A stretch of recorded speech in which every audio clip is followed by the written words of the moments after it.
Our top story tonight, a family is left grieving the life of their daughter and wife after she was killed just a few months ago in Jessup. Her loved ones are continuing to search for answers about what happened and who is responsible. WSAV's Isabella Baez spoke to the family, and she joins us now with more. Well, Ben, Micaiah Jackson was only 23 years old when she passed from what was originally believed to be a hit and run. However, upon further investigation, officers determined she had been assaulted, this leaving her family devastated and yearning for closure.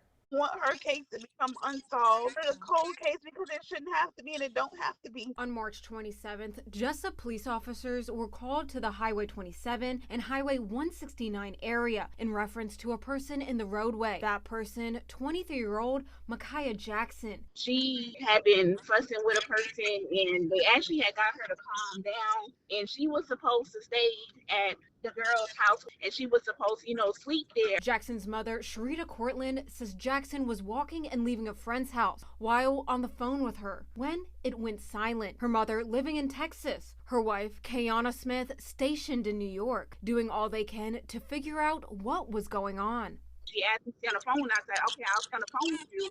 Then she hung up on me and then that was it. And after that, I got a shot. The wife said that she was in one spot long. According to the JPD, officers initially believed that Jackson was hit by a vehicle. However, upon further investigation, it was found that she sustained significant head trauma and believed to have been assaulted. She was never hit by a car. From her injuries, she had severe head trauma, a broken socket, eye socket, and a broken nose. Micaiah, she's a tiny little thing. So if she did get hit by a car, she would have had bruises in other places like broken bones and anything like that. Now her family says they are left with nothing but questions and memories. I had 23 years with Micaiah, so it hurts more because every day I talk to my daughter. Every day. Now I can't talk to her. She loved to dance. She loved music. She loved kids. And she loved animals. She was just very spiritual. She was just such a sweet person. This investigation remains active, and anyone with information is asked to contact the Jessup Police Department at 912-427-1300. The family is holding a rally in Jackson's honor tomorrow evening in Jessup. Isabella Baez, WSAV News 3, on your side. Isabella, thank you. We are getting our first look at the man accused in a Garden City shooting that left a woman fighting for her life. Police say 29-year-old Ryan Boyd shot the woman early yesterday morning. Investigators say officers were called to a Love's Travel stop on Sunny Purdue Drive around 7 in the morning, but the shooting itself happened about a mile away, near the intersection of Old Louisville Road and Dean Forest Road. Boyd is now facing several charges, including aggravated assault, aggravated battery, and criminal property damage. More than 7 months after a cyclist was killed in an Effingham County crash, an arrest has been made. The Effingham County Sheriff's Office says 55-year-old Quentin White turned himself in to the Effingham County Jail today. The arrest stems from an October 2025 crash on Honey Ridge Road in Guyton, where 58-year-old Franklin Ross was riding a three-wheeled bike when he was hit and killed from behind by a pickup truck. White is now charged with homicide by vehicle following too closely and improper passing of a cyclist. New tonight, a Hardeeville man is facing charges after Jasper County deputies say they recovered multiple pieces of stolen property, including a trailer and an ATV. 27-year-old Jose Moreno Herrera is facing stolen property charges after detectives executed a warrant on Riley Road on June 10th. A stolen 16-foot dump trailer, tractor, four-wheeler, a Skag mower were all found on the scene. Moreno Herrera was charged with receiving stolen goods valued at $10,000 or more and receiving stolen goods valued between $2,000 and $10,000. We are learning more about the death of a man following a medical emergency at the Chatham County Detention Center. Now Savannah Police and the Chatham County Sheriff's Office are disagreeing over who had custody of him at the time.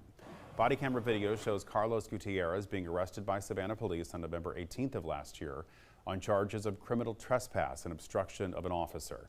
Video from the detention center appears to show Gutierrez pushing toward a door before deputies take him to the ground. After being placed in leg restraints, a nurse evaluated him and cleared him for booking, according to a Savannah police report. At some point afterward, Gutierrez suffered a medical emergency. He was taken to the hospital where he died a week later. Savannah police say their officer completed the intake process, turned over the paperwork, and received verbal confirmation that Gutierrez had been accepted into the jail.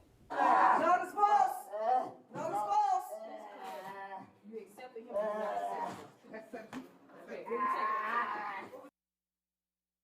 Savannah police say their involvement ended at that moment, but a spokesperson with the sheriff's office told WSAV they have no record of Gutierrez being taken into custody and they don't have intake paperwork. An autopsy is being performed to determine the cause of death.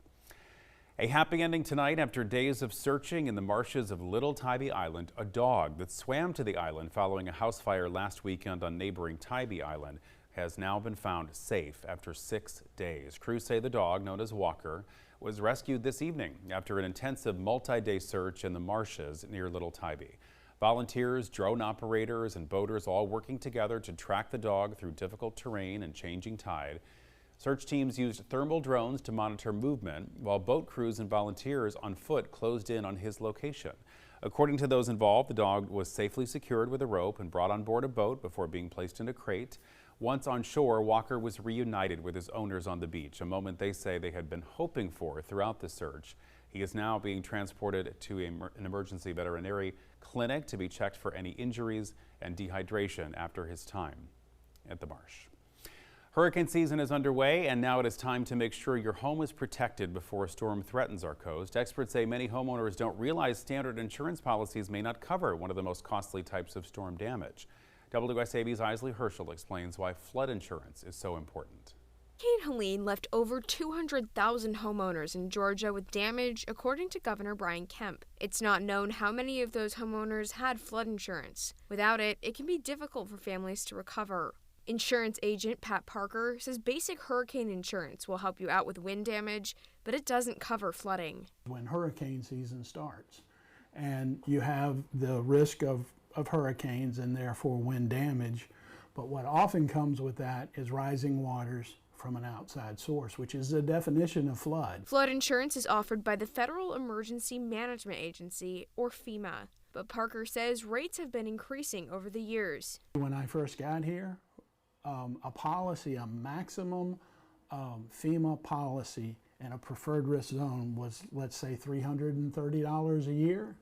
That same policy now is close to $1,000 a year. He explains the more floods that happen around the country, the more money FEMA needs to help those affected. Because of this, more flooding in areas that didn't expect it means higher rates for coverage. So these were areas that have been devastated that nobody would have dreamed would have been damaged. So as a result, the payouts and the damage have been monumentally higher than what was expected. Even with these issues, Parker says it's important to have coverage, and he says if you don't have flood insurance, it's best to get it before you need it. This is the time to shore up your policies and make sure you have proper protection, because it's not a matter of if the hurricane's coming, it's when. In Pooler, Isley Herschel, WSAV News 3, on your side.